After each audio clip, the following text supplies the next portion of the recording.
एक सखी बहुत नागरीदास जी के संग में रहकर भजन की वृत्ति उच्च कोटि की सीखी थी, भागमती बाई।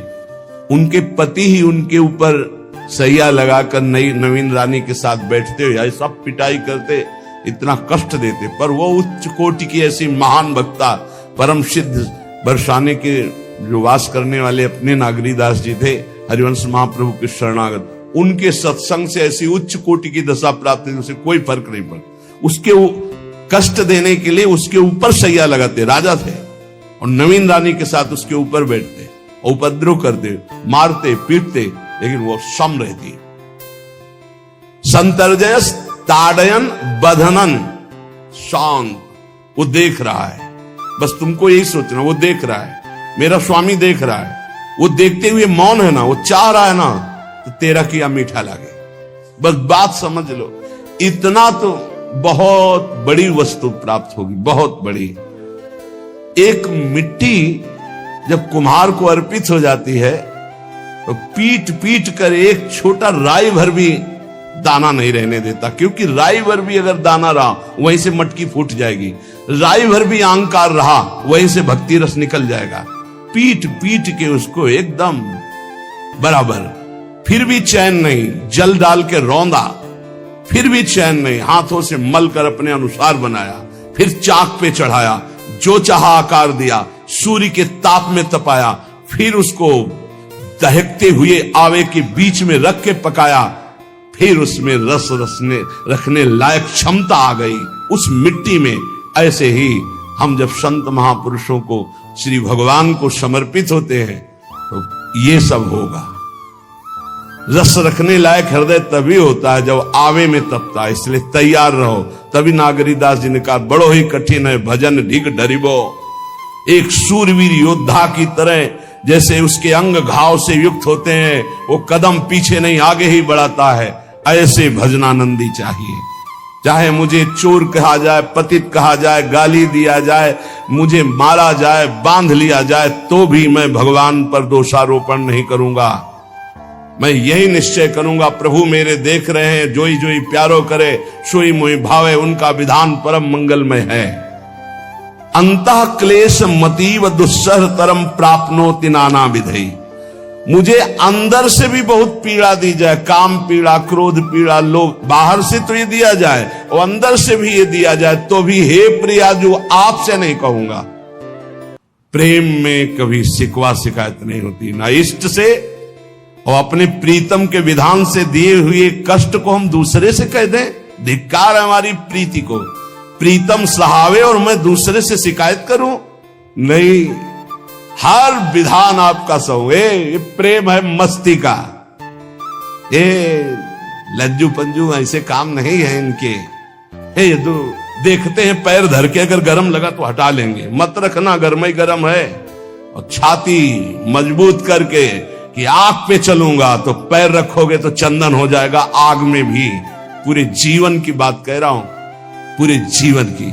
सोचो उस समय जब 13 वर्ष की अवस्था है और घर से निकले थे, कोई साथी नहीं है, कोई समझाने वाला नहीं, और आज इतना जीवन हो गया, इसी यार के सहारे हुआ है। इसी यार, ना 1 रुपया कभी था, न रहा है, न रहेगा। प्रेमानंद का 1 रुपया नहीं है, प्रेमानंद की एक वस्तु नहीं, ना रहा ना रहेगा।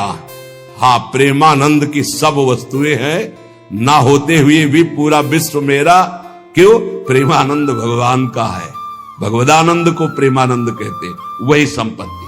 जीवन भर एक ही साथी रहा है, और हे नाथ ऐसी कृपा करना अब दूसरा साथी बने ना। अब आओ तो मृत्यु रूप में ही आओ, और किसी रूप में मत आना। साथी हो तो आपका साथ हो, सर्वहरण करने वालों में मैं मृत्यु हूं, बस उस रूप का इंतजार है। आओ उस रूप में और समेट लो अपनी लीला। बस कभी किसी से शिकायत, कभी किसी ने कैसे हो, आनंद है।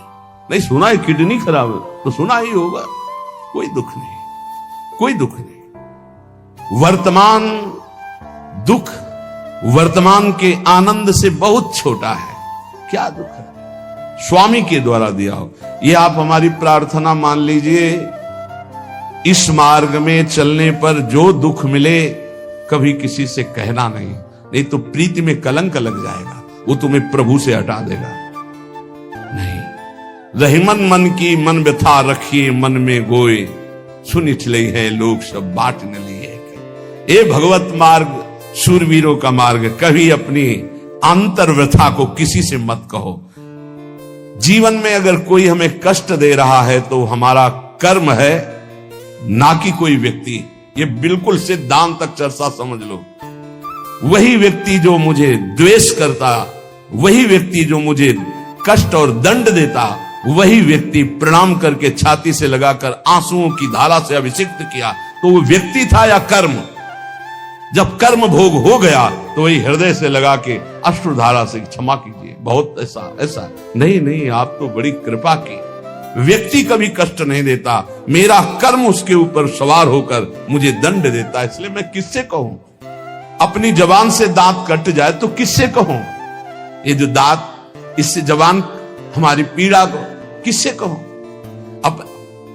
अपने हाथ से चोट लग जाए किसको कहूं? ऐसे सब आत्मस्वरूप हैं, हमारा कर्म ही उनके ऊपर सवार होकर हमें दंड दे रहा है। इसलिए भाई, श्रीपाद का सिद्धांत जो कह रहे कि अगर भगवत प्रेम प्राप्त करना है तो मुंह बंद। 22 बाजार में कोड़े मारे गए, एक बार भी श्री कृष्ण से नहीं कहा। पूज्य भाई जी महाराज के जीवन कष्ट में है, कभी श्री कृष्ण से नहीं। बाबा नहीं सह पाए, बाबा ने श्री कृष्ण से कहा, श्री कृष्ण चंद्रजू से, ये क्या है, इतना कष्ट क्यों दे रहे हो उनके शरीर को? मुस्कुरा दिए, बोले मैं नहीं दे रहा हूं, ये तुम्हारे कर्म का फल भाई जी भोग रहे हैं। ऐसा? बोले हाँ। सीधे अस्पताल गए, भाई जी से कहा ये आप हमारा प्रारब्ध क्यों भोग रहे हैं? तो कहा आज ये कौन सा खेल रच रहे हो बाबा, क्या बात कर रहे हो? जीव का अपना कर्म भोगना होता है, किसी और का निजीकृत कर्म भोग? तो उनका आप हमको बहका नहीं सकते, हमें परम तत्व से पता चला है कि आप हमारे कर्म।